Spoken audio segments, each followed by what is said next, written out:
I told you this is private property. Get this monstrosity off my lawn right now. Relax, it's just foam. The crunch of tire treads crushing my perfect grass is not a sound I'll ever forget. It sounds like bones breaking. Specifically, the bones of something you spent 20 years nurturing, protecting, and keeping alive while the rest of your world slowly falls apart. My name is Eugene. I'm 63 years old, a retired mechanical engineer, and I live in Meadowview Estates. To most people, I'm just a quiet guy on a corner lot with meticulously trimmed hedges. But to Marlene Kensington, the HOA president, I was nothing more than an obstacle, a speed bump on her path to convenience. Whatever you think you know about bad neighbors, forget it. Marlene wasn't just a neighbor. She was a suburban warlord in a white BMW 540i. And 47 distinct times, she decided that my property rights were less important than her need to park 15 feet closer to the community center entrance. Let me paint the picture for you. My lawn isn't just dirt and weeds. It's Kentucky bluegrass, cut at a precise 3-inch height, aerated twice a year, and edged with sharpness that could slice paper. When my company downsized me at 61, forcing me into an early retirement I wasn't ready for, and when my wife Sandra started forgetting simple things, like where she left her glasses or my name, that lawn became my anchor. It was the one rectangle of the universe where the laws of physics still applied, where effort equaled results, where I had control. Then came the white BMW. It started on a Tuesday. I was in the kitchen making tea for Sandra when I saw it. The pristine white luxury sedan rolled up over the curb, ignoring the driveway, and plowed directly across the soft, rain-soaked turf of my front yard. I froze. I watched the heavy German engineering sink into the soil, leaving 2 deep, muddy scars across my masterpiece. A woman stepped out. Marlene. She was 49, dressed in a power suit that cost more than my first car, clutching a clipboard like it was a royal scepter. She slammed the door, locked it with a chirp, and started walking toward the community center next door. I ran out. Marlene. Excuse me, Marlene. She didn't even stop walking. She just turned her head slightly, her sunglasses reflecting my frustrated face. Oh, hello, Eugene. Don't fuss. I'm just dropping off supplies for the gala. The gravel lot ruins my heels. You're ruining my lawn, I said, pointing at the ruts. That's private property. She stopped then. She turned fully around, lowering her sunglasses to give me that look. The look of someone who has never been told no in her entire life. It's just grass, Eugene. It grows back. Besides, as HOA president, I need efficient access to facilities. Consider it a contribution to the community. She turned and walked away. The disrespect wasn't just in her words. It was in her posture, the click-clack of her heels, the absolute certainty that I was too small to matter. That was the first time. I spent 3 hours that afternoon filling the ruts with topsoil and reseeding, my hands shaking, not from age, but from a cold, quiet fury. I told myself it was a one-time thing. I was wrong. By the 10th time, I realized this was an accident. It was a dominance display. She was daring me to do something. She knew I was a retired old man with a sick wife and a limited pension. She thought she was the apex predator of Meadowview Estates. But Marlene made a critical calculation error. She saw an old man. She didn't see the engineer. She didn't know that for 40 years, my job was to design systems that trapped anomalies and corrected errors. And Marlene? She was a massive error in the system. I went into my workshop that night. The smell of WD-40 and sawdust calmed me. I looked at my tools, reliable read of the wrench, precise peep the micrometer. I wasn't going to yell anymore. I wasn't going to plead. I was going to build something. There's a fundamental principle in mechanical engineering called the escalation force. You don't use a sledgehammer to drive a finish nail, and you don't weld a panel that might need to be removed later. You start with the least intrusive solution. You test the system. You apply a patch. Only when the patch fails catastrophically do you redesign the entire machine. After the first few incidents of Marlene treating my Kentucky bluegrass like a public highway, I didn't want a war. I really didn't. I'm 63. I have high blood pressure, a wife with early onset dementia, and a workshop full of unfinished projects that bring me joy. I didn't have the energy for a feud. I naively thought this was a communication error, a lack of clear boundaries. Maybe she just doesn't see the property line, I told Sandra one morning, watching her struggle to button her cardigan. The curb is low. The grass blends in with the community center strip. It's an optical illusion. Sandra just hummed, staring out the window. People see what they want to see, Gene. She was right, of course. But I was an engineer. I believed in physical constants. If I put a solid object in space, matter could not occupy that same space. It was physics. And even Marlene Kensington couldn't argue with physics. So I went to Home Depot. For a man like me, the hardware store is a sanctuary. It's a place of potential. I didn't just grab some yellow caution tape and wooden stakes. That would look trashy. That would give the HOA ammunition to cite me for unsightly debris. No, I was going to build something that was visually compliant, structurally sound, and impossible to ignore. I spent 2 hours in the aisle, selecting my materials with the same care I use to select alloy mixtures for turbine blades. I bought 8 steel stanchions, powder-coated hunter green, to match the foliage. I bought 50 feet of 1.5-inch twisted manila rope, the kind they use on docks. It had a tensile strength of 8,000 pounds. I bought 2 bags of quick-setting concrete. My plan was elegant, a rope barrier. It's the international symbol for do not enter. It's polite, it's classy. It says, I respect you enough to assume you can read visual cues. I spent the entire Sunday installing it. I measured the setback from the curb. Exactly 24 inches, adhering strictly to County Code 14 regarding roadside ornamentation. I dug the post holes 18 inches deep below the frost line, so they wouldn't heave in winter. I mixed the concrete by hand in a wheelbarrow, pouring it around the base of each steel post, checking for plumb with my grandfather's brass spirit level. It was therapeutic. The physical labor, the sweat on my brow, the smell of wet concrete, it felt like I was reclaiming my territory. When I strung the rope of the aisle to the post, creating a beautiful scallop curve between each stanchion, I stepped back and wiped my hands on a rag. It was perfect. It looked like the entrance to a country club. It clearly defined the edge of my property, separating my manicured lawn from the asphalt tyranny of the HOA. Sandra came out onto the porch with 2 glasses of lemonade. It looks very official, Jean, she said, a rare moment of clarity in her eyes. Do you think it will stop her? I took the lemonade, looking at the white rope gleaming in the afternoon sun. It's a steel post set in concrete, Sandy. She'd have to wreck her car to get through it. She loves that car more than she loves her own children. She'll stop. I slept soundly that night. For 3 days, peace reigned. The white BMW drove past, slowed down, saw the barrier, and, miraculously, parked in the actual parking lot. I felt a smug sense of satisfaction. The system worked. The patch held. Then came Thursday. I was in my garage, sharpening the blades on my mower. I had the grinder running, sparks flying, the high-pitched whine filling the air. That's why I didn't hear the car approach. What I heard was a snap. It was a sound like a gunshot, followed by the sickening crunch of metal yielding to superior mass.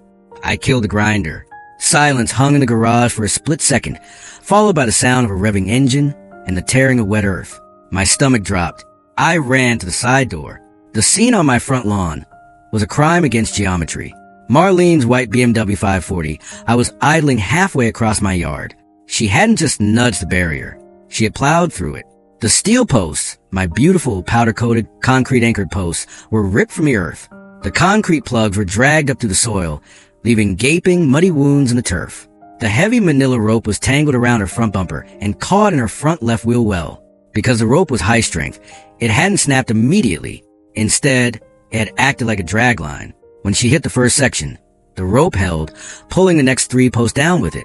They had clattered against the side of her car, and now they were being dragged behind her like tin cans on a just merry bumper, tearing deep gouges into grass I had spent years cultivating. She didn't stop. She didn't get out to check for damage. She just kept driving, dragging my property behind her vehicle until she reached her preferred spot near the community center door. I ran across the lawn, my boots sinking into the mud churned up by her tires. I was shaking, not with fear, but with a rage so hot it felt cold. Marlene! I shouted. She was already out of the car.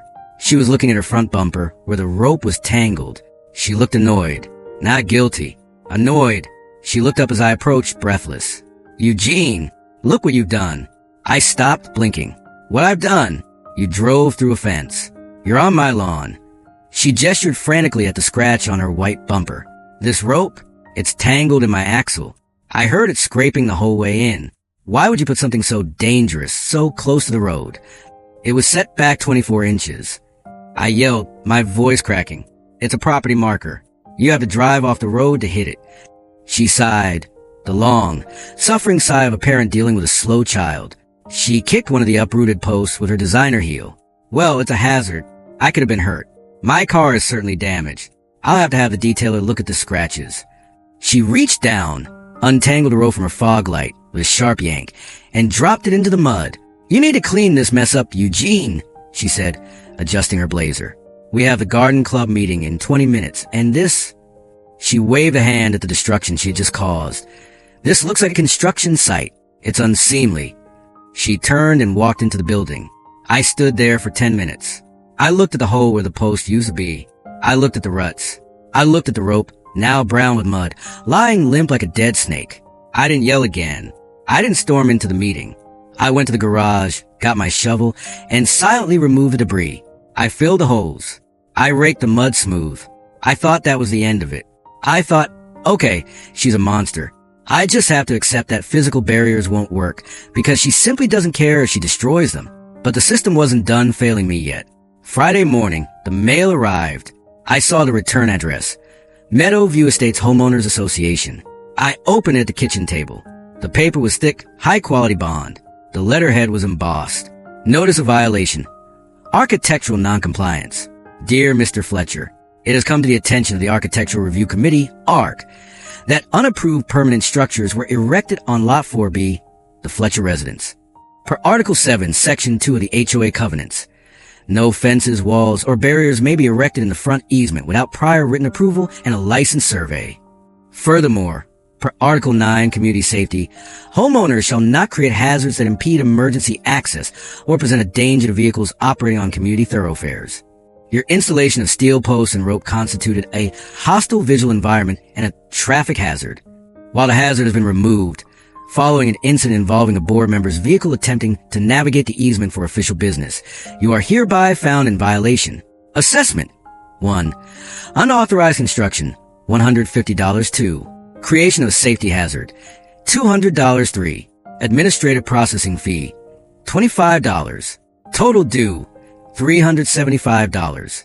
Payment is due within 72 hours. Failure to remit payment will result in the suspension of amenity privileges and the filing of a lien against the property. Sincerely, Marlene Kensington, HOA President / ARC Chair. I read the letter 3 times. The audacity was breathtaking. It was almost artistic. She had destroyed my property, trespassed on my land, scarred my earth, and now she was charging me $375 for the privilege of being her victim. She had weaponized the rules. She had taken the bureaucracy, the very thing designed to keep order, and turned it into a bludgeon to beat me into submission. She was telling me, in clear legal English, I am the law. You are nothing. Sandra walked into the kitchen. She saw my face. She saw the letter. Is it bad news, Jean? She asked softly. I looked at her. I looked at her hands, trembling slightly as she held her coffee cup. I looked at the house we had paid off 10 years ago. I thought about the lawn I had built from seed. I took a deep breath. The anger that had been burning in my chest since Thursday didn't explode. It cooled. It solidified. It turned into something hard and brittle, like tempered steel. No, Sandy, I said, my voice frighteningly calm. It's not bad news. It's data. Data? Yes. I stood up and walked to my desk. I pulled out my checkbook. She thinks this is a fine. It's not. I wrote the check for $375. I wrote it in bold, black ink. It's a receipt, I said. I didn't mail the check immediately. I walked to my scanner. I scanned the violation letter. I scanned the check. I scanned the photos I had taken of the tire tracks and the uprooted posts. I opened a new folder on my desktop. I didn't name it HOA Disputes. I didn't name it Legal. I typed in the file name, Project_Marlene_Evidence. In engineering, you cannot solve a problem until you understand the forces at play. Marlene had just shown me her hand. She relied on intimidation. She relied on the assumption that I would be too scared of the fines, too tired by the bureaucracy, and too poor to fight back. She thought she had crushed me, but all she had done was wake me up. The diplomat was dead. The good neighbor was retired. The engineer was clocking in. I walked to the window and looked out at the mud pit where my grass used to be. I watched Marlene's white BMW drive past, safe and arrogant on the asphalt. Enjoy the parking spot, Marlene, I whispered to the glass, because you have no idea what I'm about to bury underneath it. In the life of every machine, there is a concept known as ultimate tensile strength. It is the maximum stress a material can withstand while being stretched or pulled before breaking. You can bend steel. You can compress concrete. But everything eventually has a breaking point. I found mine on a Thursday afternoon in late October. I was in the living room with Sandra. It was one of her bad days. The fog had rolled in early and she was agitated, pacing the room, looking for a cat we hadn't owned in 15 years. I was trying to distract her with a jigsaw puzzle, a landscape of the Swiss Alps that reminded us of our honeymoon. Look for the blue pieces, Sandy, I said gently, handing her a corner piece. Find the sky. That's when the house shook. It wasn't the rattle of the wind or the vibration of a passing car. It was a deep, resonant tremor that came up to a foundation slab and into the soles of my feet. The puzzle pieces danced on the table. Sandra froze, her eyes wide with fear. Is it thunder, Jean? I stood up, a knot of dread tightening in my stomach. The sky outside was clear blue. Stay here, honey. I walked to the front window. When I pulled back the sheer curtains, my breath hitched in my throat. I blinked, hoping it was a hallucination brought on by stress. It wasn't. It was an invasion. Marlene's white BMW was there, of course, parked in its usual spot of conquest. But this time, she wasn't alone. Behind her, idling in the street with their hazard lights flashing, were 3 massive commercial box trucks. Prestige event rentals, elite catering, sound and lighting solutions. They were lined up like a Panzer division preparing to cross a border. And Marlene, standing in the middle of my driveway with a walkie-talkie in one hand and that accursed clipboard in the other, was waving them forward. She pointed directly at my lawn. No, I whispered. No, you don't. I ran for the door, scrambling to get my shoes on, but I was too late. The first truck, a 10-ton behemoth loaded with tables and chairs, roared its engine. The driver swung wide to make the turn, mounting the curb with a sickening thud. I burst out the front door, just in time to hear the sound of murder. My lawn had been soft from 2 days of autumn rain. It wasn't designed to support commercial freight. As the truck's massive dual tires rolled onto grass, the earth simply gave way. The tires sank 6 inches deep, turning the meticulous Kentucky bluegrass into a black, unrecognizable slurry. But it was the sound that killed me. Crack hiss, my underground irrigation system. I had installed it myself 15 years ago. Schedule 40 PVC piping, laid out in a perfect grid to ensure optimal coverage. I knew exactly where every line ran. And I knew that the truck's front axle had just crushed the main supply line. A geyser of water erupted from the ground under the truck's chassis, shooting mud and water into the wheel well. Stop! I screamed, waving my arms as I ran down the driveway. Stop the truck. You're breaking the pipes. The driver didn't even look at me. He was watching Marlene in his side mirror. She waved him forward. Keep going. The truck surged, dragging its undercarriage through the mud, snapping 2 more sprinkler heads as it lumbered toward the community center side entrance. The second truck followed, then the third. By the time I reached Marlene, the convoy was parked. My lawn, my sanctuary, my masterpiece, the one thing I could keep perfect in a world that was taking my wife away from me, was gone. It looked like a tank battle had taken place in my front yard. Deep, gouged ruts crisscrossed the property. The grass was matted into the mud. Water was pooling in the tire tracks, turning the soil into a swamp. The smell of raw earth and diesel exhaust choked the air. I stood in front of Marlene, shaking. My hands were clenched into fists at my sides. I was 63 years old, and I had never struck a person in my life. But in that moment, the urge was a physical pain. Get them off, I said. My voice was low, trembling. Marlene didn't look up from her clipboard. She made a tick mark next to vendor arrival. We're on a tight schedule, Eugene. The trucks will move once they've unloaded. The gala starts at 6. You destroyed my irrigation system, I said, pointing at the bubbling muddy spring near the sidewalk. You crushed the pipes. That's thousands of dollars of damage. She finally looked at me. She lowered her sunglasses, and I saw the look that defined her existence. It wasn't malice. It was indifference. To her, I wasn't a human being with rights. I was an NPC, a non-player character in the video game of her life. Oh, stop being dramatic, she said. We needed the access. The loading dock around back is full of decorations. Besides, it's for charity, Eugene. The Feed the Children initiative. Do you hate children? I hate trespassers, I snapped. I want them off. Now, or I'm calling the police. She stepped closer, invading my personal space. The smell of expensive perfume mixed with the diesel fumes. Go ahead, she said, her voice dropping to a whisper. Call them. The chief of police is attending tonight. He's seated at table 4. Who do you think he's going to listen to? The crazy old man screaming about grass, or the woman raising $50,000 for his favorite charity? She smiled, a cold, practiced expression. Go inside, Eugene. Take care of your sick wife. Let the adults handle the community business. She turned her back on me and keyed her walkie-talkie. Okay, catering. Start unloading the warming ovens. Watch your step in the mud. I stood there for a long time. I watched the men in jumpsuits trample what remained of my flower beds. I watched them drop a crate of wine glasses on my walkway, shattering glass everywhere, and kick the shards into my hedges. I felt small. I felt powerless. I felt like the world had changed rules without telling me, and I was playing a game I couldn't win. I went back inside. Sandra was crying at the kitchen table because she couldn't find the blue sky pieces. I sat down next to her, my boots muddy, my heart broken. It's okay, Sandy, I whispered, holding her hand. I'll fix it. The noise, she whimpered. It's so loud. I know.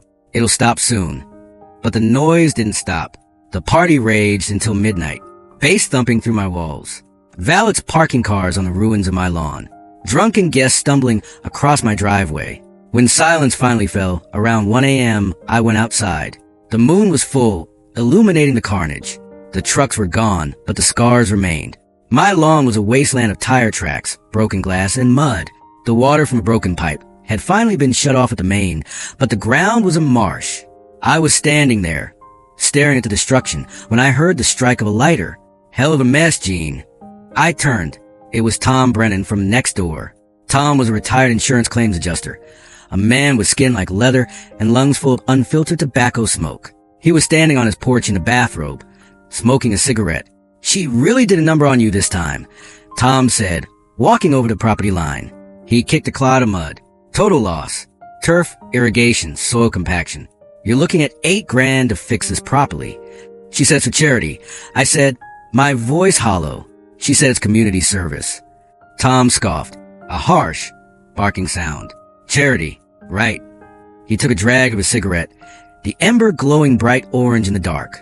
He looked at the community center, then back at me. You know, I used to audit these kind of claims. Tom said. Slip and falls. Property damage. Liability.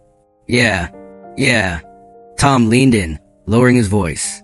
I was walking my dog yesterday. Saw her clipboard sitting on a bench while she was yelling at the landscapers. I took a peek.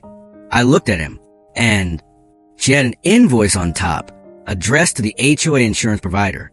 Subject, restoration of grounds, event damage. I frowned. So?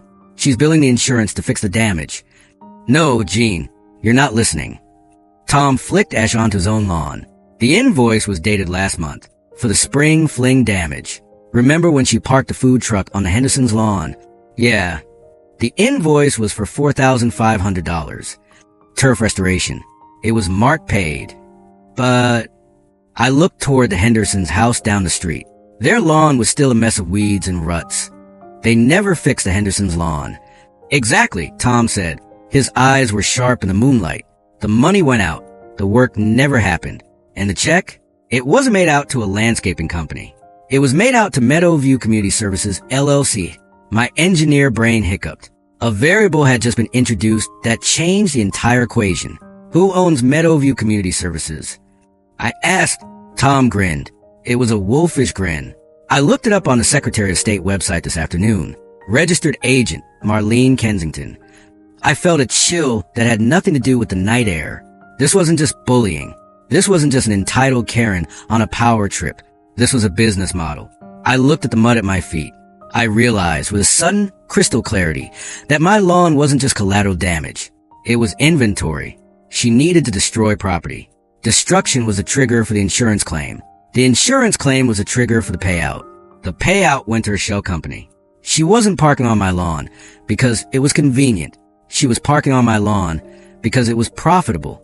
My anger, which had been a hot, chaotic fire, suddenly vanished. In its place, something mechanical clicked into gear.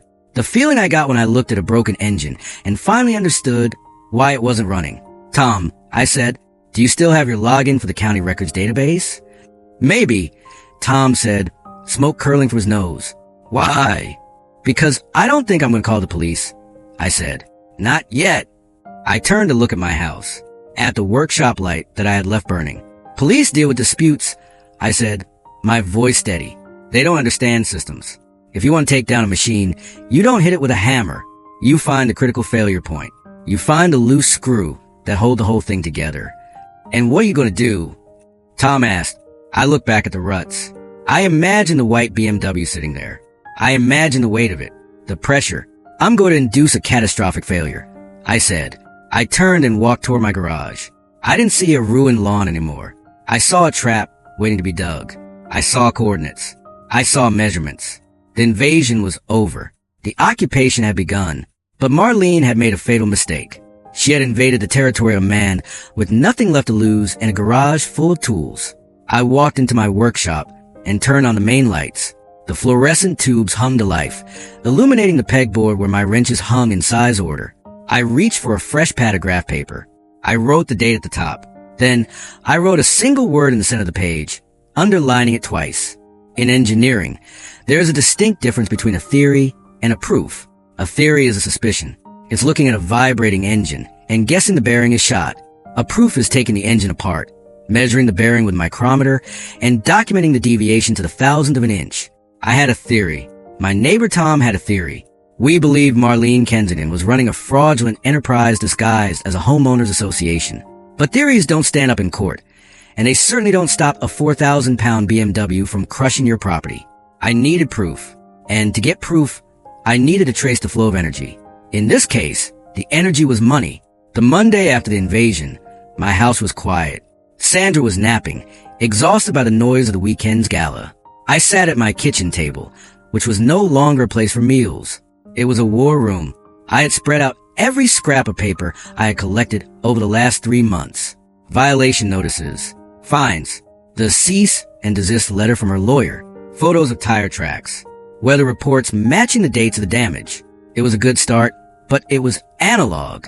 I was a hardware guy. I understood gears and levers. I needed someone who understood the invisible machinery of the digital world. That's when Tom walked into the back door, followed by a young man I hadn't seen since he was tall enough to mow lawns for pocket money. Gene, Tom said, gesturing to the kid. You remember Danny? Danny Brennan was 21 now, lanky, with dark circles under his eyes and a laptop bag slung over his shoulder. He was a journalism student at the State University. The kind of kid who spent more time requesting freedom of information act files than going to frat parties. Mr. Fletcher, Danny said, shaking my hand. Dad says you're trying to take down the Queen. I'm trying to stop a criminal. I corrected. There's a difference. Not in the zip code. Danny smirked, pulling out a chair. He opened his laptop, a batter machine covered in stickers. Dad told me about the insurance invoices. It's a classic setup, actually. But to prove it, we need to connect the dots between the HOA, the insurance company, and her bank account. How do we do that? I asked. Those are private records. Danny cracked his knuckles. Private records are harder to keep private than you think, especially when the person hiding them is arrogant. Arrogant people leave digital footprints because they don't think anyone is smart enough to follow them. He logged into a portal I didn't recognize. First, we look at public filings. If she's running a charity, she has to file a Form 990 with the IRS. If she's running an LLC, she has to file with the Secretary of State. Let's see what Marlene is claiming on paper. For the next 3 hours, I watched the master at work. I know how to strip an engine block, but Danny knew how to strip a person's life down to its data points. Okay, here we go, Danny mumbled, his eyes scanning scrolling lines of text. Found the entity. Meadowview Community Services, LLC. Registered agent, Marlene Kensington. Business address P.O. Box 404 in, wait for it, Nashville, Tennessee. Tennessee? I asked, why Tennessee? She lives 2 doors down. Obfuscation, Danny said. If you search for local businesses, it won't pop up. She's banking on nobody looking out of state.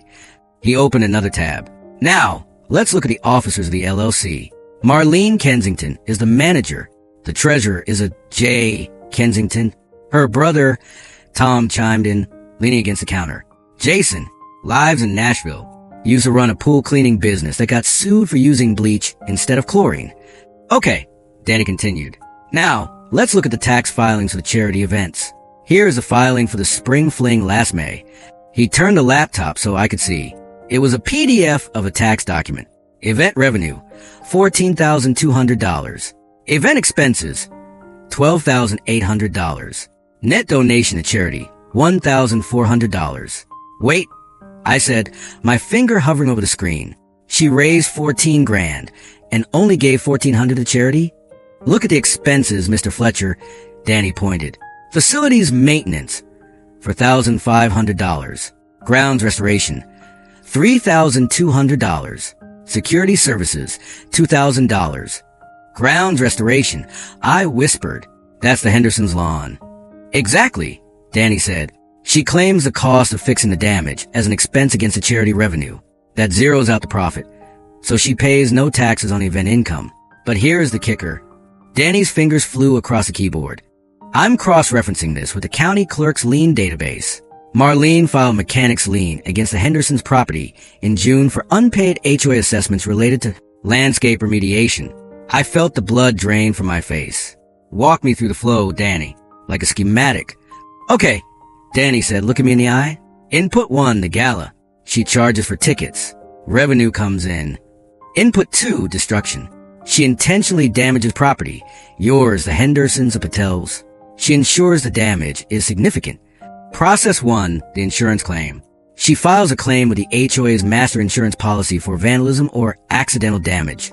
The insurance company cuts a check to the HOA. Process 2, the payout.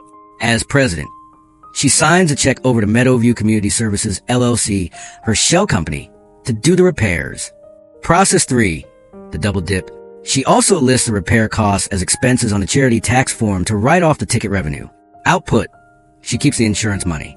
She keeps the ticket money, minus the tiny donation. And she never fixes the lawns.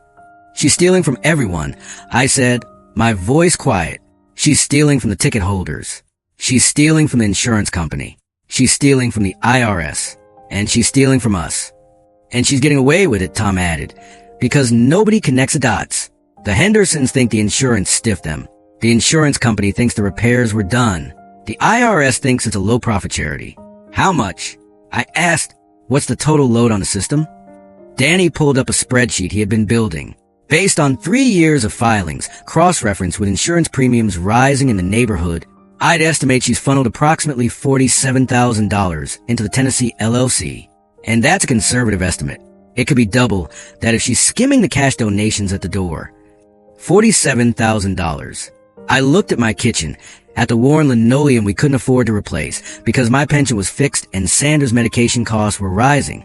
I thought about the Hendersons, a young couple with a baby, struggling to pay the special assessments Marlene levied every winter. This wasn't just white-collar crime. This was predation. She was a parasite feeding on the host body of our neighborhood. We have her, Tom said, slapping the table. Print that out. We go to the DA tomorrow. No, I said. Both of them looked at me. Mr. Fletcher, Danny said gently, this is mail fraud, wire fraud, tax evasion. This is federal time. It's circumstantial, I said, tapping the screen. It's a strong theory, but it's just numbers on a screen. If we go to the authorities now, what happens? She gets a lawyer. She claims it's a clerical error. She claims her brother in Tennessee manages the contractors, and she didn't know the work wasn't completed. She throws him under the bus. She pays a fine. She stays in power. I stood up and walked to the window. The ruts in my lawn were hardening in the sun, turning into jagged scars of dried mud. In engineering, I said, staring at the destruction, if you want to prove a system is flawed, you don't just point at the blueprints. You stress test it until it fails. You force the failure to happen in a controlled environment where every variable is recorded. What are you saying, Gene? Tom asked. I'm saying we need to catch her hand in the cookie jar. I turned back to them, but not just her hand. We need the whole arm. We need undeniable, physical proof that connects her directly to the destruction and the fraud at the exact same moment. How? Danny asked. We make her comfortable, I said. She thinks she's untouchable. She thinks I'm beaten. She thinks the neighborhood is terrified of her. We let her believe that. I walked over to the table and picked up the calendar. When is the next event? I asked. Danny checked the community newsletter online. November 12th, the Holiday Hope Gala. It's the big one. Black tie. She's already bragging about the guest list. November 12th, I nodded. That gives us 3 weeks. 3 weeks for what? Tom asked. To build the trap, I said. I looked at Danny. Can you keep digging? I need to know everything about that Tennessee company. I want to know who signs the checks. I want to know if they have any other clients. I can do that, Danny said, a gleam in his eye. I can probably get their bank records if I push hard enough. Do it, I said. Tom, I need your security cameras. I need them repositioned. I need 4K resolution on the spot where she parks. Done, Tom said. What about you, Gene? What are you going to do?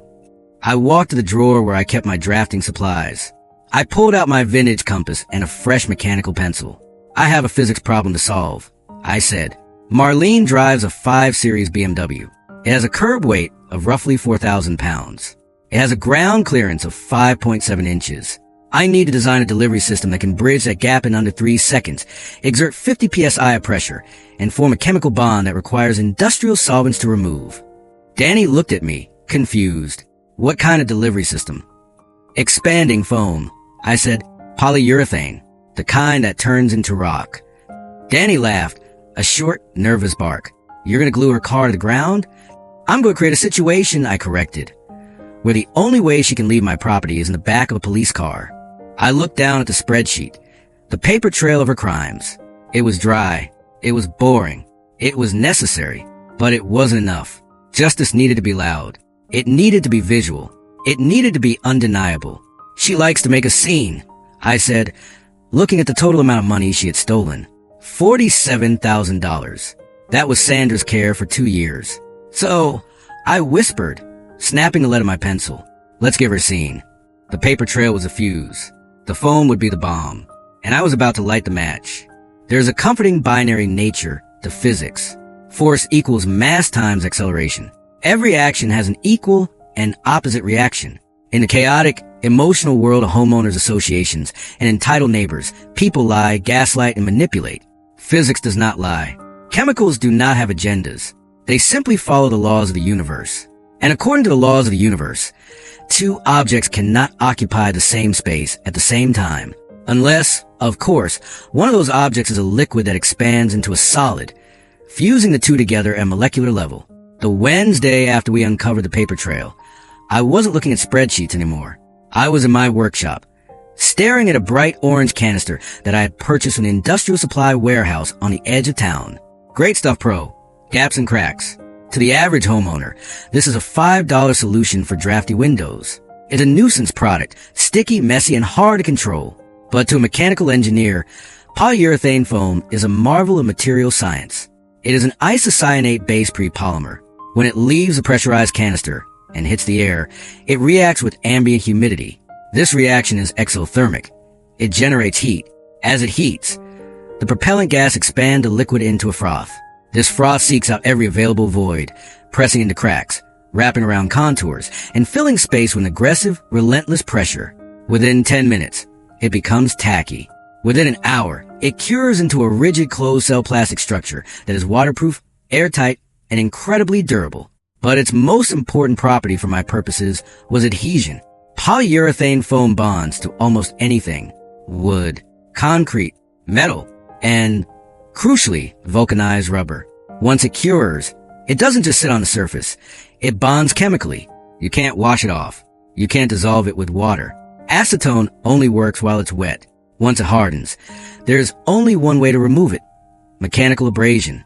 You have to cut, scrape, and chisel it off inch by inch. I sat at my workbench, a graph paper schematic in front of me. I wasn't just going to spray her car. That would be vandalism. Vandalism is crude. Vandalism is a crime. No, I was building a passive area denial system. If Marlene drove onto my property, she would be the one to activate the mechanism. She would be the architect of her own immobilization. The trap had to be triggered by the specific weight and dimensions of her vehicle. It had to be a consequence, not an attack. I started with the trigger mechanism. I took a pressure plate from an old hydraulic lift I had salvaged years ago. It was a heavy steel plate, about 8 inches square. I needed to calibrate the activation pressure. If a child walked on my lawn, nothing should happen. If a lawnmower rolled over it, nothing should happen. I pulled out a set of heavy-duty compression springs. I did the math. A BMW 540, I weighs approximately 4,000 pounds. The weight distribution is roughly 50-50, meaning each wheel supports about 1,000 pounds. I calibrated the springs to compress only under a load exceeding 600 pounds. This was a safety factor. A human weighs 200 pounds max. A riding mower weighs 400. But the front corner of Marlene's German sedan, that would crush the springs flat instantly. Next came the delivery system. I couldn't just bury a can and hope for the best.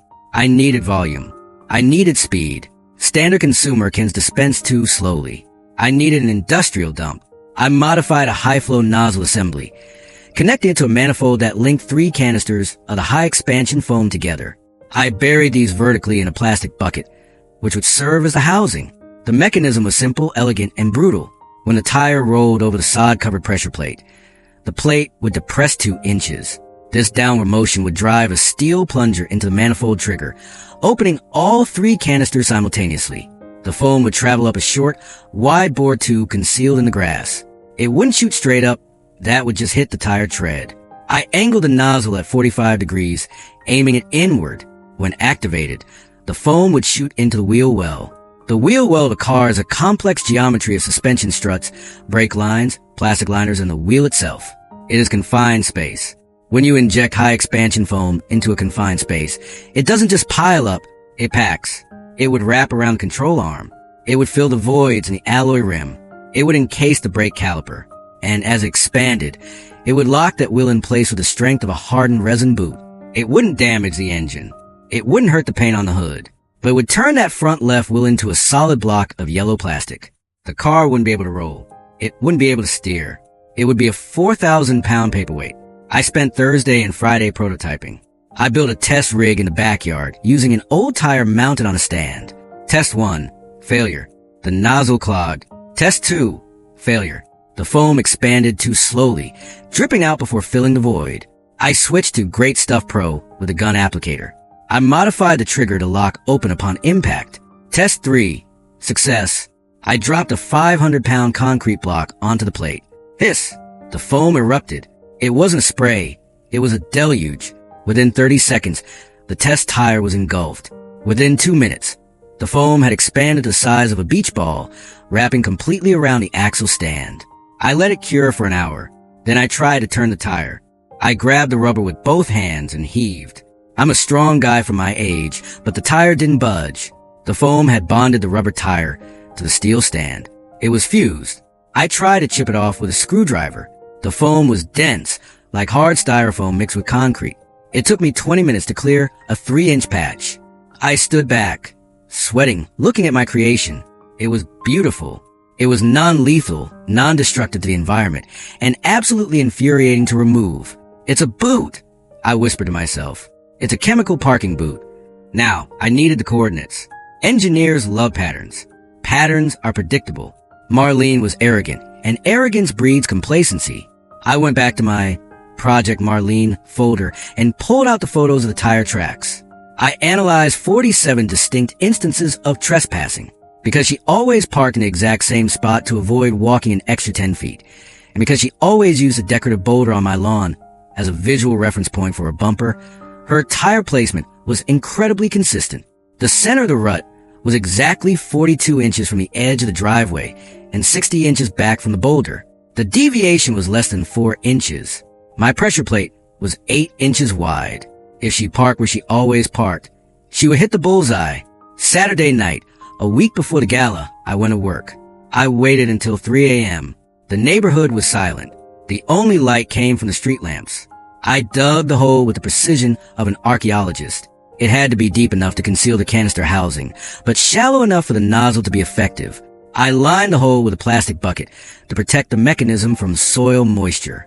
I placed the triple canister assembly inside. I connected the pressure plate. I tested the spring tension one last time by standing on it with 1 foot. Nothing. I jumped on it. Nothing. It held. I placed a nozzle tube, angling it perfectly toward where the inner wall of her tire would be. Then came the camouflage. I had cut a square of sod from the lawn, one of the few healthy patches left. I shaved the dirt from the bottom of the roots until it was just a thin carpet of grass. I placed it over the pressure plate. I stepped back. In the moonlight, it was invisible. Just another patch of grass in a lawn that had been abused for months. I sprinkled some loose dirt around the edges to blend it in. I watered it lightly. I went back inside, washed the dirt from my hands, and sat in the dark kitchen. My heart was racing, not from exertion, but from anticipation. I had built the machine. Now I just needed the operator. The next morning, Sunday, I saw Tom over the fence. He was looking at the patch of grass where the trap was buried. He looked at me. He didn't say a word. He just gave me a slow, solemn nod. Danny came over in the afternoon. "Is it done?" he asked, keeping his voice low. "It's primed," I said. 3 cans of high-yield expanding foam. Once triggered, it cannot be stopped. What if she misses it? Danny asked the eternal worrier. "She won't," I said. "She's a creature of habit. She drives the same car, takes the same route, parks in the same spot. She relies on muscle memory because she doesn't think she needs to pay attention. She thinks the world moves out of her way." I looked at the calendar on the wall. November 12th, the Holiday Hope Gala. Besides, I added, I'm going to give her a little help. Help. Visual cues, I explained.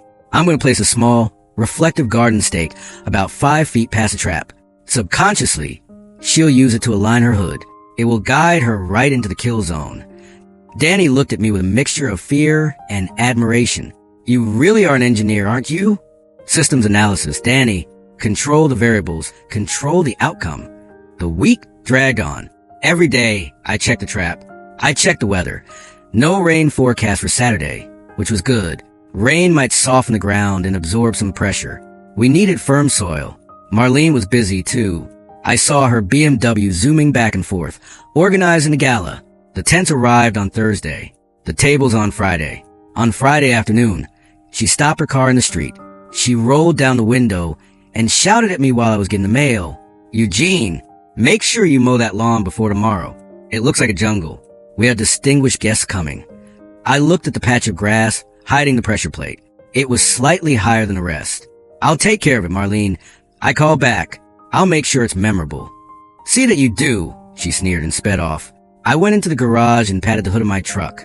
"Oh, it'll be memorable," I muttered. The physics were set. The trap was armed. The potential energy was stored in those compressed springs and pressurized canisters, just waiting for the kinetic energy of a white BMW to release it. It's a funny thing about physics. It doesn't care about your bank account. It doesn't care about your title. It doesn't care if you're the HOA president. If you apply enough pressure to the wrong point, the system will blow. And Marlene was about to apply a lot of pressure. They say the enemy of my enemy is my friend. But in the suburbs, the enemy of my enemy is a co-conspirator with a Ring doorbell camera and a grudge. Marlene had made a critical tactical error during her 3-year reign of terror. She assumed that fear isolated people. She thought that if she fined the Patels with her paint color and crushed Mrs. Henderson's roses, we would all retreat behind our blinds, too afraid to speak to one another. She forgot that misery loves company. And she forgot that nothing unites a neighborhood faster than a common tyrant. By Wednesday night, 3 days before the Holiday Hope Gala, my garage had ceased to be a workshop. It was now a war room. The roll-up door was down. The air smelled of WD-40 and the cinnamon cookies Mrs. Henderson had brought. We sat on folding chairs arranged in a semicircle around my workbench, where I had pinned a large hand-drawn map of the cul-de-sac. "I brought the files," Mrs. Henderson said, placing a thick manila folder on the table. She was 72, a gentle woman who usually smelled of lavender. Tonight, she smelled of Bengay and vengeance. Every citation she sent me since 2023. The roses, the bird feeder violation, the unauthorized garden gnomes. "Good," I said. "Keep those safe. We'll need them for the civil suit later." Next to her sat Ravi Patel. He was a young software architect, sharp and quiet. Marlene had fined him $2,000 over the last 2 years because his front door was Tuscan brown instead of Meadowview mocha. They were the exact same color. "I've got the neighborhood chat logs," Ravi said, tapping his tablet. "She's been gaslighting everyone, telling the Johnsons that I complained about their dog, telling me that the Johnsons complained about my car. She plays us against each other." "That ends Saturday," I said, leaning against my workbench.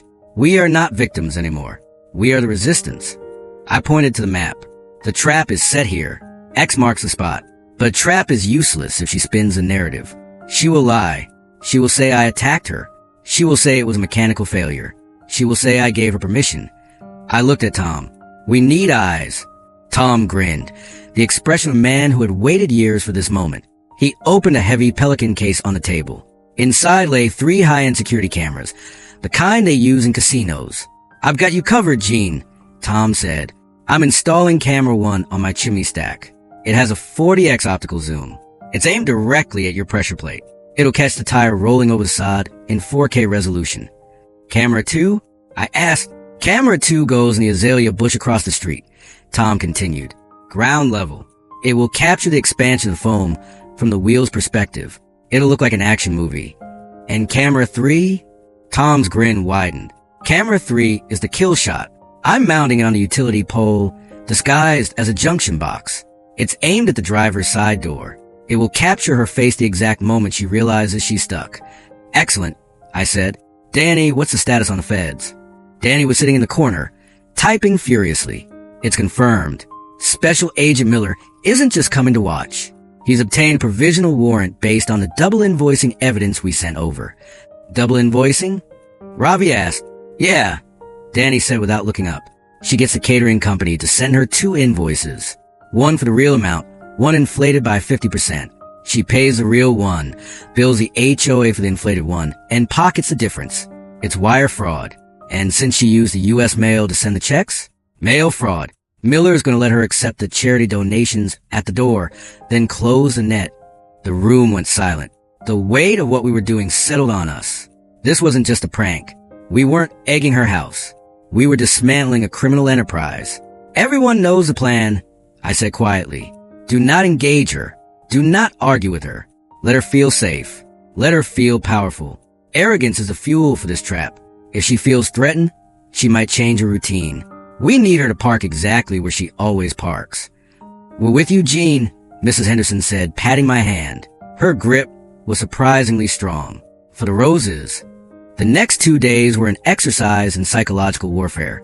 Marlene was in full dictator mode. The street was buzzing with activity. Delivery trucks, party planners, florists. She marched up and down the sidewalk, barking orders, treating our neighborhood like her personal fiefdom. The tension was palpable. Every time a truck drove by, I flinched, worried they might roll over the trap prematurely. But I had calibrated the springs perfectly, 600 pounds.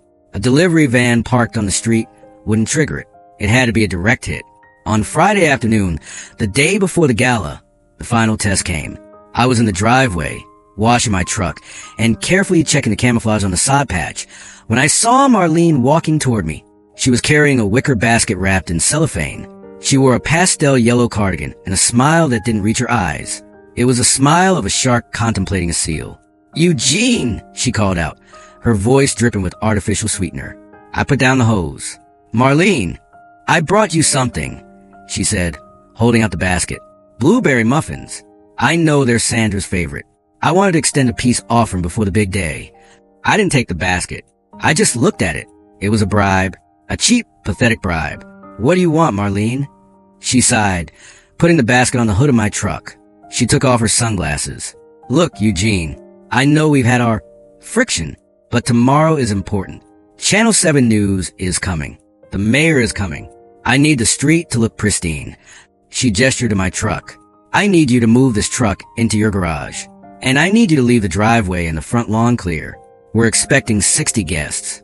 I need the overflow parking. My truck stays in the driveway," I said calmly. "And if anyone parks on my lawn, I will have them towed." Marlene's smile vanished. Her face hardened, revealing the steel beneath the makeup. "I was hoping it wouldn't be difficult," she said, her voice dropping an octave. "You know, the board met last night. We were discussing the upcoming special assessments." I narrowed my eyes. "What assessments?" "Roofing," she said casually, picking a piece of lint off her sweater. "We feel the neighborhood aesthetic is suffering due to aging infrastructure.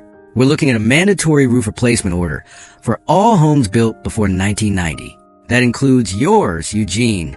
She looked up at me, her eyes cold and dead. "A new slate roof runs about, what, $20,000 these days?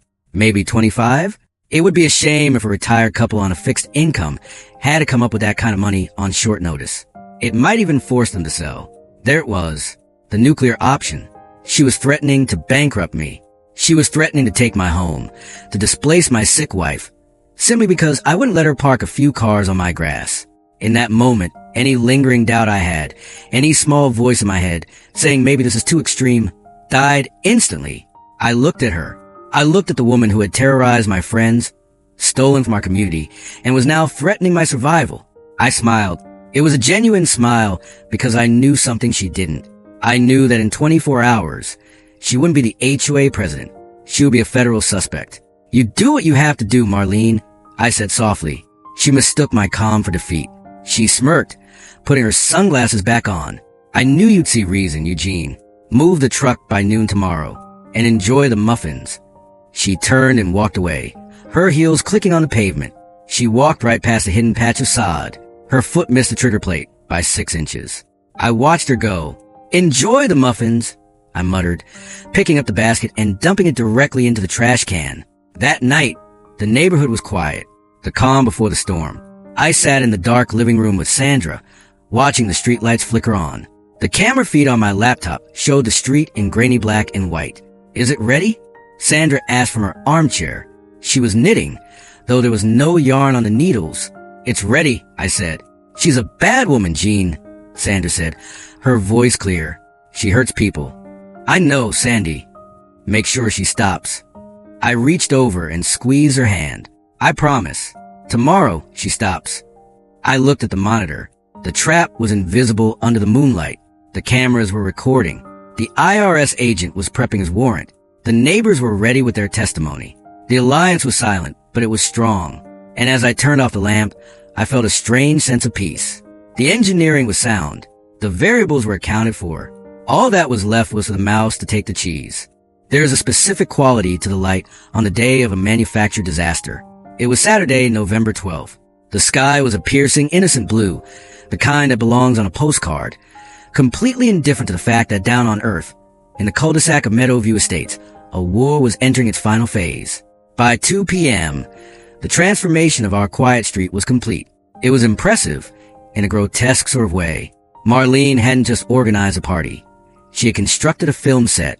White marquees with cathedral windows had been erected on the community center lawn. A string quartet was warming up, their violins fighting a losing battle against the beep beep beep of reversing catering trucks. The air, which usually smelled of drying leaves and barbecue smoke, now reeked of commercial sterno fuel and desperation. I sat in my workshop, the blinds angled downward. My laptop screen was split into 4 distinct feeds.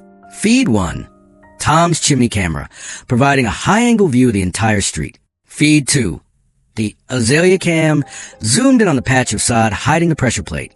Feed 3, the utility pole cam, focused on the driver's side door zone. Feed 4, a live stream from the Channel 7 News website, which was currently showing a coming-up graphic. Sandra was sitting in her rocking chair behind me, holding a cup of tea with both hands. She was wearing her Sunday best, a floral dress she hadn't worn in years. Are we going to party, Jean? She asked. In a way. Sandy, I said, adjusting the contrast on the monitors. We have the best seats in the house. At 4:30 p.m., the media circus arrived. I had expected a local beat reporter with a handheld camera. I underestimated Marlene's hunger for fame. A full mobile broadcast van from Channel 7 pulled up, the satellite dish on its roof extending like a mechanical flower. The reporter was a woman named Brittany Chase, a local celebrity known for fluff pieces about rescued kittens and holiday bake-offs. She stepped out of the van, her hair helmeted in spray, checking her makeup in the side mirror of the van. I watched on the monitor as Marlene descended upon her. Marlene was wearing a floor-length gold sequin gown that looked like it cost more than my first car.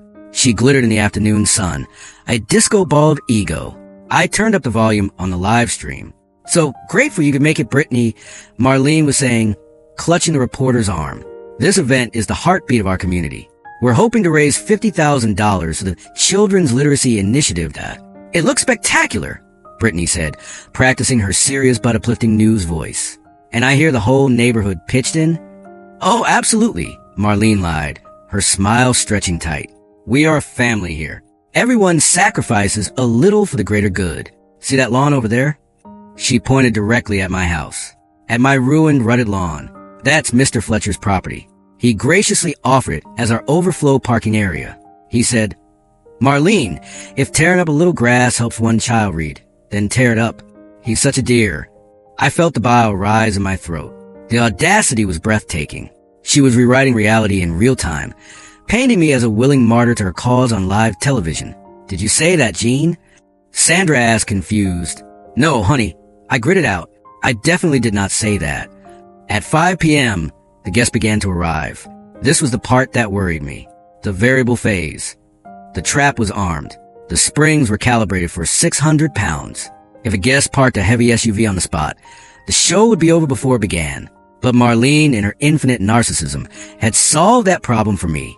I watched on the monitor as the valet staff set up. They were placing orange cones. I zoomed in on feed 1. They were blocking off the kill zone on my lawn. One of the valets placed a sign right next to the hidden pressure plate. It was a gold-lettered placard on an easel, reserved for HOA President and Guest of Honor. I laughed out loud, a dry, sharp bark of a laugh. She saved the spot. I whispered. She actually reserved her own execution chair. The cars rolled in. Mercedes, Lexus, Tesla, the elite of the county, or at least the people who want to be seen with the elite. They handed their keys to the valets, who parked the cars in the driveway, on the side easement, and on the far side of the lawn, everywhere except the reserved spot. Then at 5:15 p.m., the wolf arrived. He didn't look like a wolf. He looked like an accountant. He arrived in a nondescript gray Ford Fusion, parked it legally on the street 2 blocks away, and walked up the sidewalk. He was wearing a suit that was expensive but boring. He had a face you would forget 5 seconds after seeing it. "That's him." Danny texted me. "Eagle is in the nest." Special Agent Miller of the IRS Criminal Investigation Division. I watched him approach the check-in table. Marlene was there, greeting guests, accepting envelopes of cash and checks. I zoomed in with Tom's 4K camera. I could see the exchange clearly. Miller handed Marlene a thick envelope. Marlene beamed, weighed the envelope in her hand. A reflex she probably couldn't control, and dropped it into a lockbox. She didn't give him a receipt. Miller smiled, said something that made Marlene laugh, and walked into the tent. But he didn't head for the bar. He drifted to the side, pulling out his phone. He wasn't texting. He was photographing the layout, the donations, the lack of documentation. He was a shark swimming in a pool of goldfish. By 5:45 p.m., the sun began to dip below the horizon, the golden hour. The string lights flickered on, casting a warm, magical glow over the scene. To an outsider, it looked enchanting. Beautiful people, beautiful music, a community coming together. But from my vantage point, it looked like a crime scene waiting to happen. The designated parking was full. My driveway was full. My side yard was full.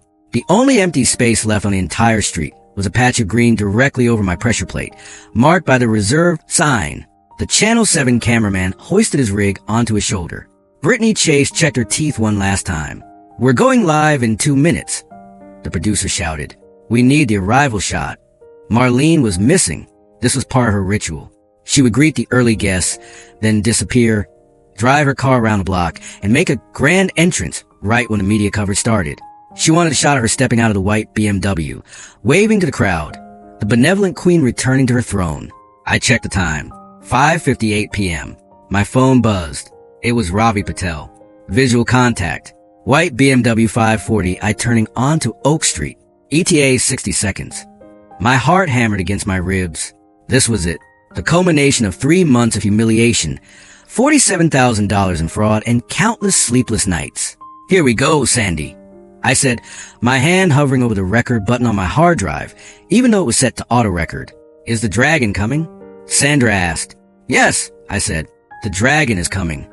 On the screen, I saw the headlights cut through the twilight, the distinctive halo LEDs of a BMW. The car moved slowly, prowling down the street. It was pristine, freshly washed, gleaming under the streetlights. Marlene was driving with one hand, checking her reflection in the rear-view mirror with the other. I could see her through the windshield on the high-res feed. She was practicing her smile. The crowd near the entrance turned. The jazz band quieted down. Brittany Chase signaled the cameraman to pan the camera toward the street. "And here she is." Brittany's voice came to the live stream, slightly delayed. "The organizer of tonight's miracle, Marlene Kensington." The valet ran out and moved the reserved sign. The path was clear. Marlene turned the wheel. The white BMW swung wide, mounting the curb with that familiar, arrogant crunch. She didn't look at the ground. Why would she? She had driven this path 47 times. It was her path. She owned it. She drove onto my grass. The tires squelched in the mud, but she kept moving, aiming for the spot, aiming for the decorative boulder, aiming for the reflector stake I had planted. She was 10 feet away. 5 feet. 2 feet. I held my breath. The world seemed to slow down. I was no longer an old man in a garage. I was the engineer, watching the final variable slot into the equation. The front left tire rolled forward. It crushed a dandelion. It rolled onto the patch of green sod that looked just slightly too perfect. The way of the German engineering pressed down. The springs compressed. The plate dropped. On the screen, I saw the tire dip slightly as the ground gave way. Marlene hit the brakes to park. And then the universe answered. In engineering, we talk about the event horizon. It's the boundary marking the limits of a system, beyond which events cannot affect an observer. But in my front yard, at 6:01 p.m. on a Saturday, the event horizon was a pressure plate buried beneath 2 inches of fescue sod. When Marlene's front left tire rolled over the trigger, I didn't hear the mechanism fire. The sound was dampened by the earth and the hum of her engine, but I felt it. I felt it in the same way a conductor feels a sour note before the audience hears it. The steel plunger, driven by the weight of the German sedan, drove down into the manifold. It punctured the seals of 3 industrial-grade polyurethane canisters simultaneously. The potential energy stored in those pressurized cans was converted in a microsecond into kinetic expansion. Hiss! It started as a sound like a punctured lung, sharp and angry, cutting through the ambient noise of the string quartet. Then came the bloom. From a concealed nozzle angled at 45 degrees, a jet of bright neon yellow foam erupted. It didn't spray like a mist. It surged like lava. This was Great Stuff Pro, a high-expansion sealant designed to fill gaps in construction framing. But when released in this volume, at this speed, into a confined space, it became a monster. The foam shot upward, hitting the inner curve of the BMW's wheel well. It met resistance immediately. The plastic liner, the control arm, the brake caliper, the alloy rim. Resistance is exactly what expanding foam loves. It pushed back. It curled. It folded over itself, expanding to 3 times its liquid volume in seconds. It wrapped around the suspension strut. It filled the voids in the expensive multi-spoke wheel. It surged out past the fender lip, bubbling up like a toxic souffle, growing, growing, growing. Inside the car, Marlene felt the impact. The sudden injection of high-pressure mass into the wheel created a physical thump. I watched on the monitor as her brake lights flashed. She had stopped. She put the car in park. The foam continued to grow, a yellow blob now the size of a basketball, engulfing the bottom half of the wheel and cementing it to the ground. The chemical reaction was exothermic. I could see wisps of steam rising from the curing plastic as it heated up, bonding to the rubber tire and the asphalt like mud. The music stopped. The chatter of the guests died away. A woman near the valet stand pointed. "Oh my God! Look at the car." Marlene, sensing something was wrong but not understanding the physics of her situation, did exactly what an arrogant person does when faced with an obstacle. She tried to bully it. I saw the reverse lights come on. She gunned the engine. The BMW 540i is a rear-wheel drive vehicle. It has over 300 horsepower. When she stomped on the gas, the rear wheels spun furiously. They tore through the remaining grass, flinging mud and dirt 30 feet backward, spraying the expensive suits of the guests standing near the entrance. VRSCRE. The engine roared. The rear tires smoked. But the car didn't move an inch. The front left wheel was locked. The foam had jammed the rotation completely. The friction of the bonded urethane against the wheel well and the ground created an anchor that 300 horsepower couldn't break. The car simply squatted, straining against its own leash. It was a beautiful demonstration of static friction overcoming torque. Marlene shifted gears. Drive. She stomped on the gas again. VRRR. The car lurched forward maybe an inch before the suspension groaned in protest. The foam blob wiggled, but held fast. "Stop!" someone shouted from the crowd. "You're digging a hole." Marlene slammed her hands on the steering wheel. I could see her mouth moving, forming words that certainly weren't charitable. She killed the engine. The silence that followed was deafening. Then, the door opened. Marlene stepped out. She was flustered, her face flushed red beneath the heavy makeup. She stepped down, and her high heels sank immediately into the mud created by her own spinning tires. She stumbled, grabbing the door frame for balance. She looked down. She saw it. The yellow tumor. The foam had stopped expanding now, but it was massive. It looked like a giant. Alien fungus had sprouted from the earth and swallowed her wheel. It was ugly. It was undeniable. And it was hardening by the second. She stared at it, her brain unable to process what she was seeing. It wasn't a barrier. It wasn't a sign. It was goop. Industrial. Construction-grade goop. What? She whispered. Her voice picked up by the boom mic of the news crew that had rushed closer. What is this? She reached out to touch it. Don't touch it. I yelled. I opened my front door and stepped out onto the porch. The stage was mine. I walked down the driveway. I wasn't running. I wasn't shouting. I walked with the slow, deliberate pace of a foreman inspecting a job site. I was wearing my clean flannel shirt and my work boots. Every eye in the cul-de-sac turned to me. The guests, the valets, the string quartet, and, most importantly, the camera lens of Channel 7 News. Brittany Chase, sensing the story of a lifetime, signaled her cameraman to follow me. Eugene! Marlene shrieked when she saw me. She pointed a trembling finger at the yellow mass. What did you do? What did you do to my car? I stopped 10 feet away. I crossed my arms. I didn't do anything to your car, Marlene, I said, my voice projecting clearly in the evening air. You drove your car into a passive area denial system. A what? She screamed. It's ruined. Look at it. It's glued to the ground. It's expanding polyurethane foam, I explained, sounding like a professor giving a lecture.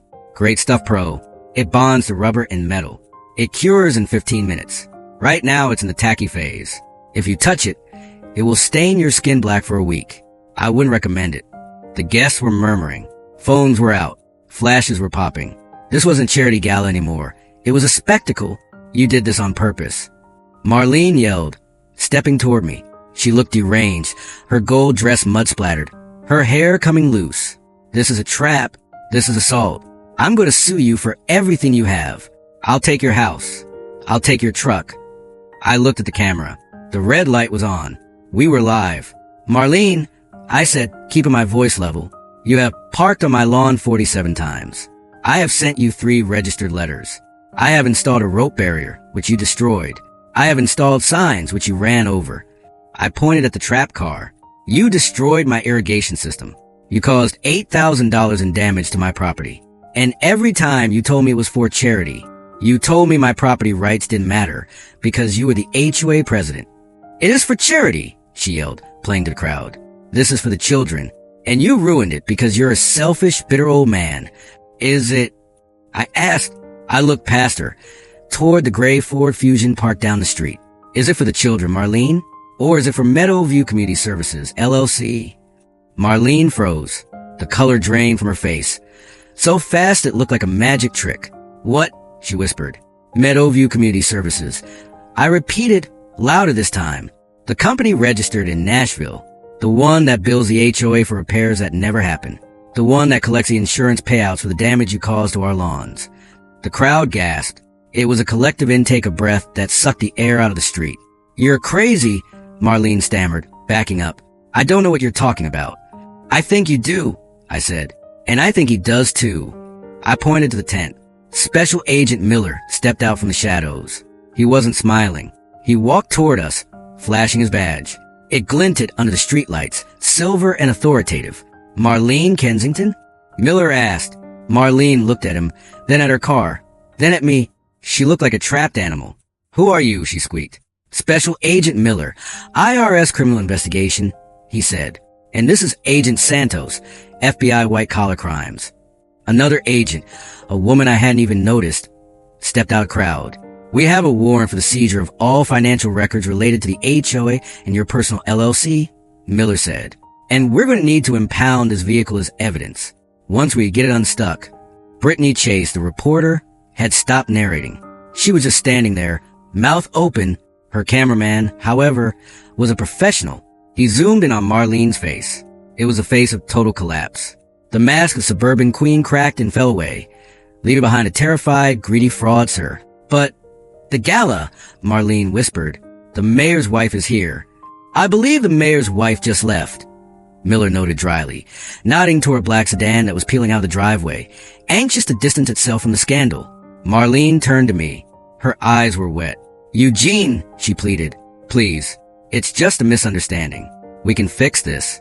I can cut a check right now. For the grass. For everything. I looked at her. I looked at the yellow foam hardening on her wheel. I looked at the ruts in my yard. I looked at Mrs. Henderson standing on her porch, clutching her shawl and smiling. I don't want your check, Marlene, I said.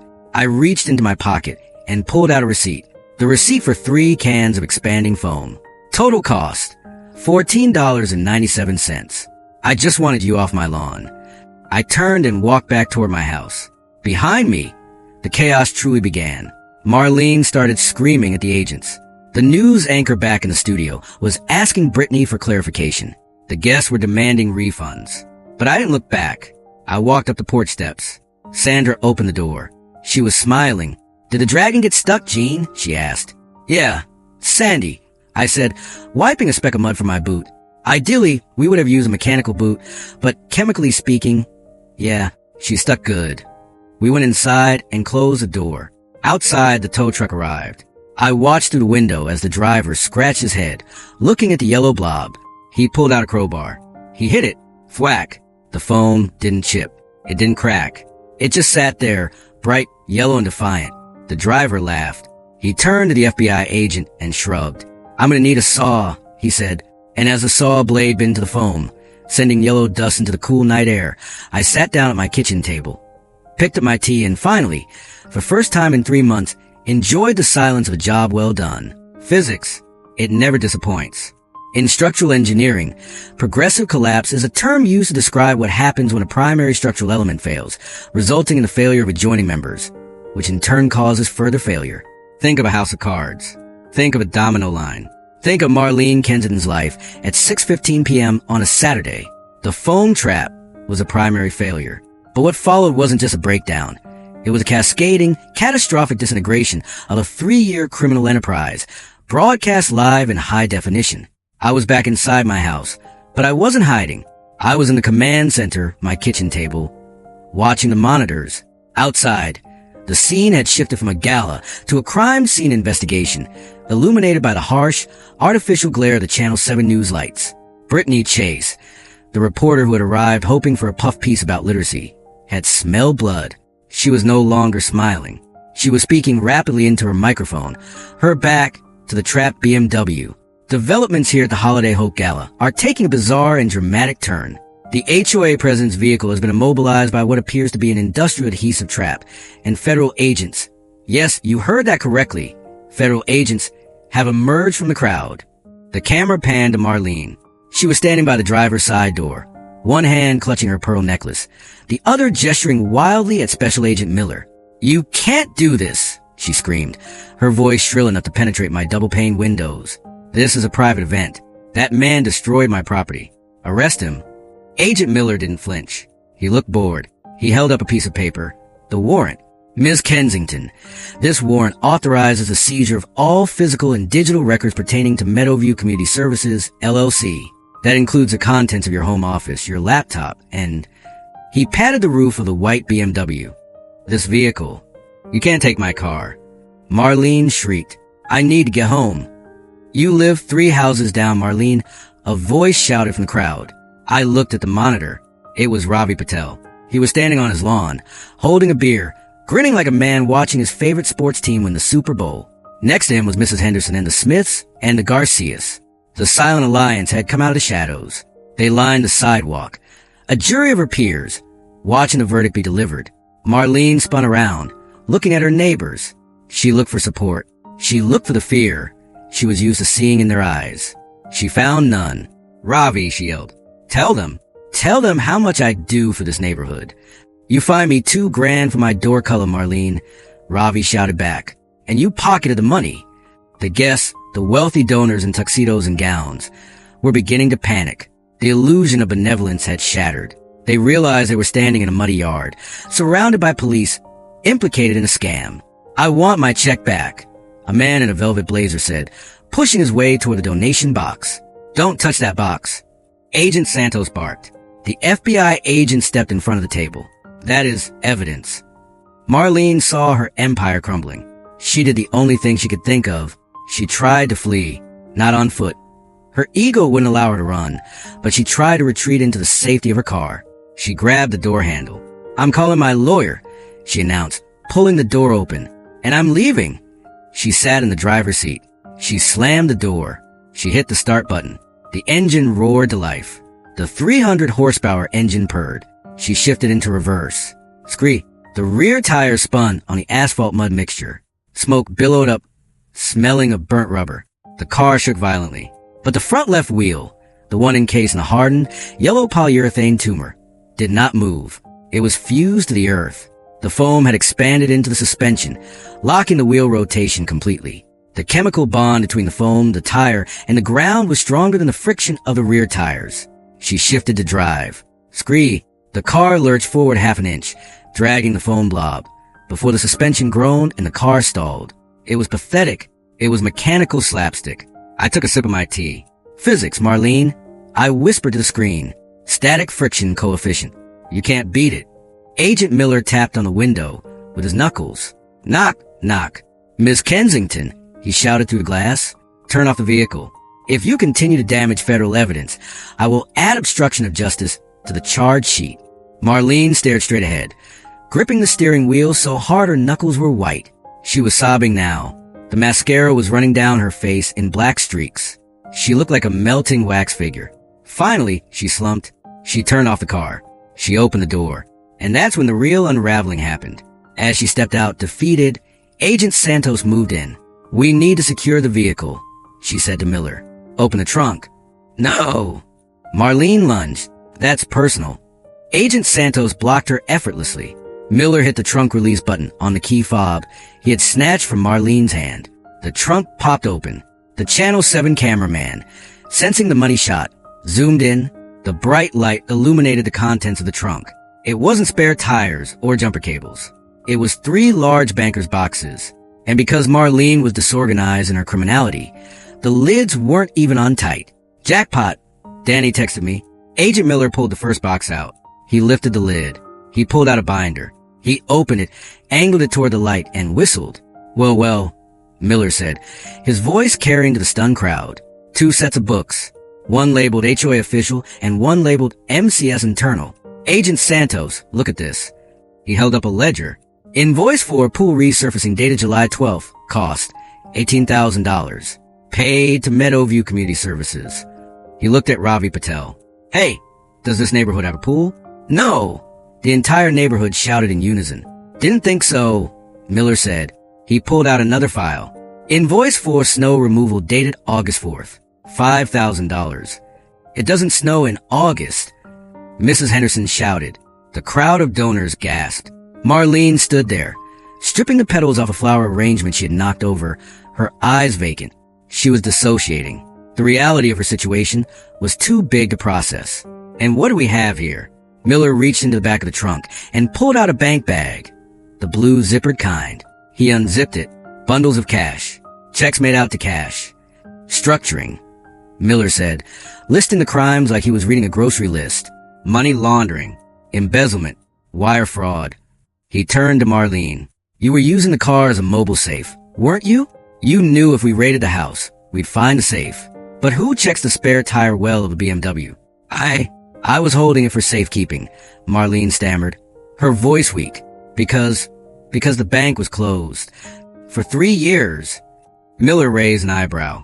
Then came the tow truck. This was the part one had engineered specifically for my own satisfaction. I knew a standard tow wouldn't work.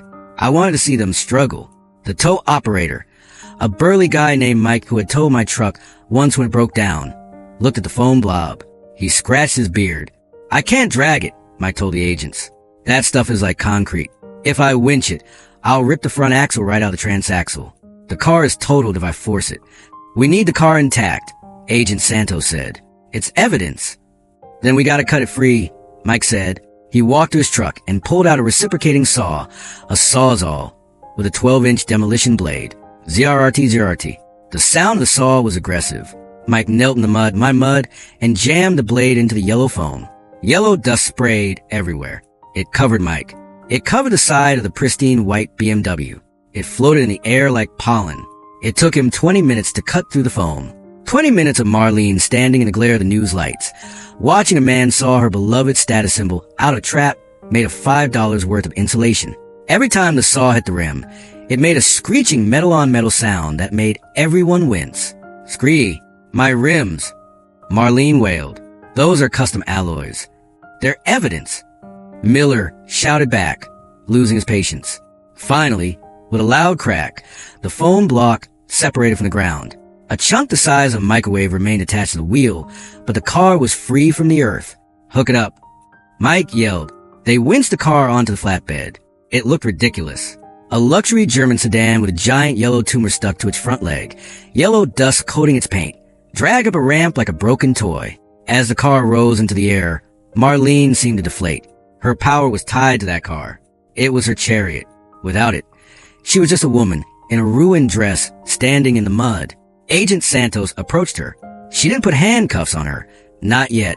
White-collar arrests are often polite until they aren't. "Miss Kensington, we are detaining you for questioning regarding the contents of this vehicle and the execution of the search warrant at your residence.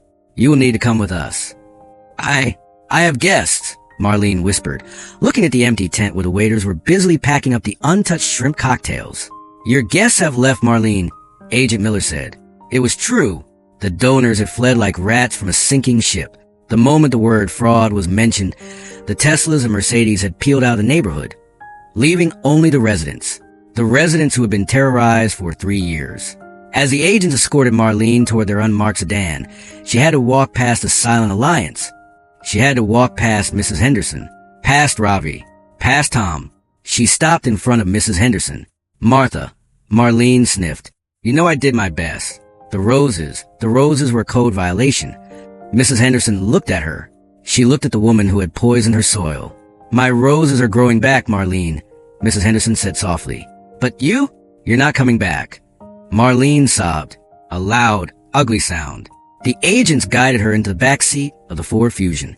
The door slammed shut. The finality of that sound was sweeter than any music. The news crew was packing up. Brittany Chase was recording her sign-off.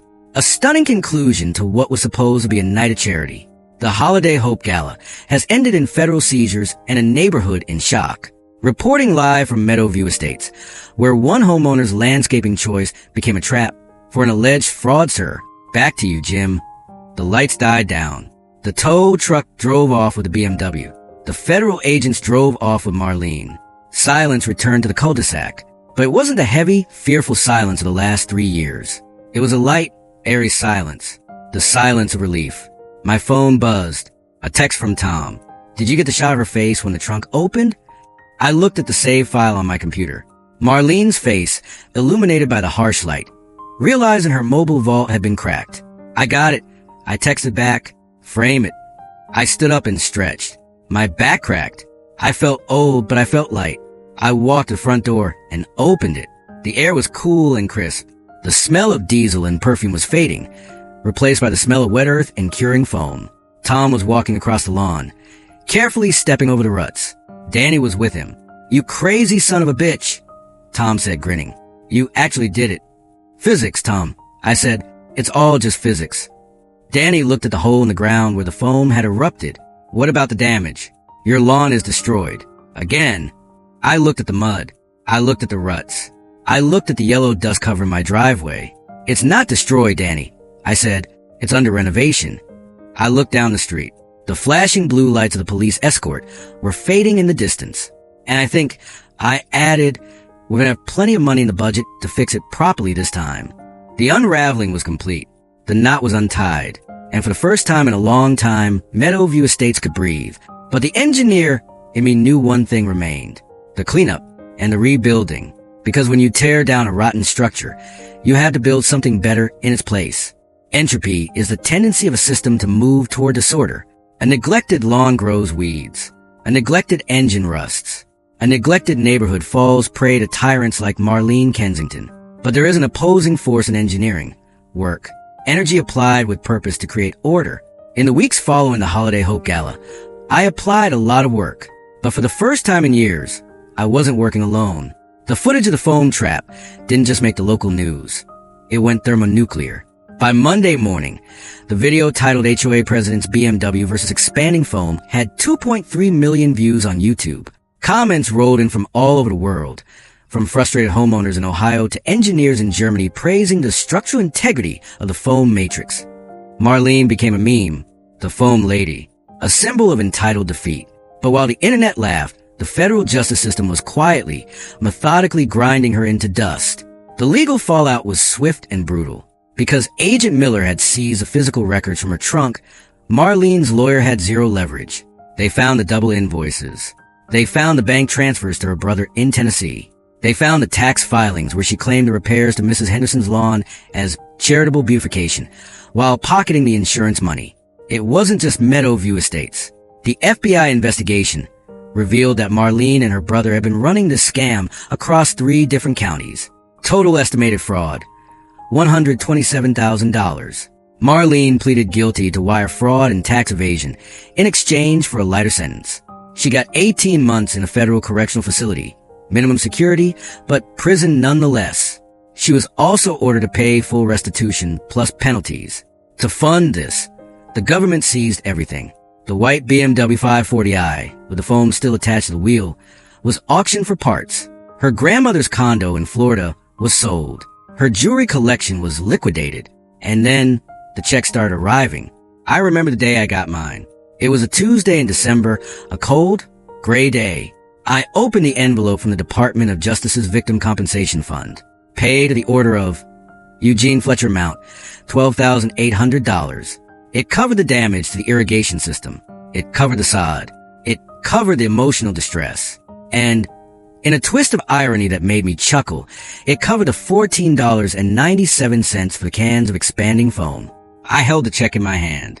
It was just paper, but it felt heavy. It felt like balance. What are we going to do with it, Jean? Sandra asked. She was doing better lately. The stress of the noise and the bullying had faded, and her confusion seemed to recede with it. I looked out the window at the mud pit that was my front yard. We're going to build it back, Sandy, I said. Better than before. I didn't do it myself this time. I'm 63, and my knees aren't what they used to be. I hired a professional crew, a legitimate one, not a shell company. We stripped the entire front yard down to the clay. We installed a state-of-the-art irrigation system with Wi-Fi controllers and rain sensors. We amended the soil with organic compost. And then we laid down the sod. Not just any sod. We went with Midnight Kentucky Bluegrass, a deep, rich, dark green cultivar that is drought resistant and feels like velvet under your feet. When they finished, it looked like a putting green. It was perfect. A green rectangle of absolute order in a chaotic world. But the neighborhood had changed, too. With Marlene gone, the HOA board was dissolved and re-elected. The neighbors voted unanimously to install me as the treasurer. We trust you, Jean, Mrs. Henderson said at the first meeting. You know how to count. I accepted on one condition, total transparency. I set up a website where every invoice, every receipt, and every bank statement was posted in real time. No more secret accounts. No more emergency powers. If we spent $50 on mulch, the neighborhood saw the receipt. We also abolished the Architectural Review Committee's power to fine for aesthetic choices. If Ravi wanted a Tuscan brown door, he got a Tuscan brown door. If Mrs. Henderson wanted garden gnomes, she got gnomes. The fear was gone. The silence was broken. People started talking to each other again. But my proudest achievement wasn't the books. It was the Meadowview Community Tool Library. Using a portion of the restitution money returned to the HOA General Fund, we converted a storage room in the community center into a lending library. But instead of books, we stocked tools. Lawnmowers, drills, saws, pressure washers, and yes, even socket wrenches. Every Saturday morning, I opened the library. Neighbors would come in to borrow a hedge trimmer or ask for advice on how to fix a leaky faucet. I spent my mornings teaching young homeowners how to mix mortar or how to sharpen a blade. It turns out, when you give people the tools to build instead of finding reasons to punish them, they build amazing things. The neighborhood didn't look trashy without Marlene's strict rules. It looked alive. Flower beds bloomed. Fences were painted. Pride of ownership returned, not because of fear, but because of community. Danny, the journalism student, wrote a follow-up series on the HOA fraud ring that won a state journalism award. It launched his career. He's working for the Chicago Tribune now, investigating municipal corruption. He sent me a postcard last week, still using the Eugene method. Follow the money, find the cracks. And Tom? Tom is still Tom. He sits on his porch, smokes his e-cigarette, and watches the security cameras. But now, he's not watching for enemies. He's watching out for his friends. As for me and Sandra, we found a new rhythm. The money allowed us to get a home health aide for Sandra 2 days a week, giving me time to work in the shop without worry. We built a small greenhouse in the backyard, automated. Of course, she grows orchids now. They require precise temperature and humidity control. It's an engineering challenge, which means I love it. One evening in late spring, 6 months after the gala, I was in the workshop. I was cleaning up my workbench. I picked up an empty canister of Great Stuff Pro foam. It was light, rattled when I shook it. I should have thrown it away. It was trash. But I didn't. I placed it on the top shelf, right next to Reliable Rita, my wrench, and Precise Pete, my micrometer. It was a trophy, a reminder that systems, whether they're mechanical engines or social hierarchies, rely on balance. When one component takes too much, strains too hard, or applies too much pressure, the system fails. Marlene thought she was the operator of the machine. She thought we were just cogs. She forgot that if a cog decides to stop turning, or worse, if a cog decides to expand, the whole machine grinds to a halt. I walked out to the front porch. The sun was setting, casting long shadows across my perfect, deep green lawn. A car drove by, a silver sedan. It slowed down as it passed my house. The driver, a stranger, pointed at the spot near the decorative boulder. He smiled and gave me a thumbs up. I waved back. The Eugene solution had become a local legend. Parents told their kids about it. Don't be a bully or you might get phoned. It was a silly legacy. Maybe I had designed complex manufacturing systems in my career. I had patents in my name. But on my tombstone, they'd probably carve it in a spray foam. And you know what? I was okay with that. Because that kind of foam proved something important. It proved that you don't need to be rich or loud or politically connected to get justice. You just need to be observant. You need to be patient. And you need to understand the physical properties of the materials at hand. Sandra walked out onto the porch, wrapping her shawl around her shoulders.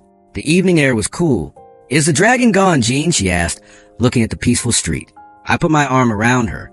I looked at the spot where the white BMW had once sat, now covered in lush, thriving grass. Yes, Sandy, I said, the dragon is gone, and she's never coming back. She rested her head on my shoulder. That's good. I like it better this way. It's quiet. Yes, I said, taking a deep breath of clean air. It is. We stood there for a long time, watching fireflies come out. 2 retired people on a quiet street in a world that finally made sense again. The engineer in me was satisfied. The variables were balanced. The stress loads were distributed evenly. The system was stable. And my lawn? My lawn was perfect.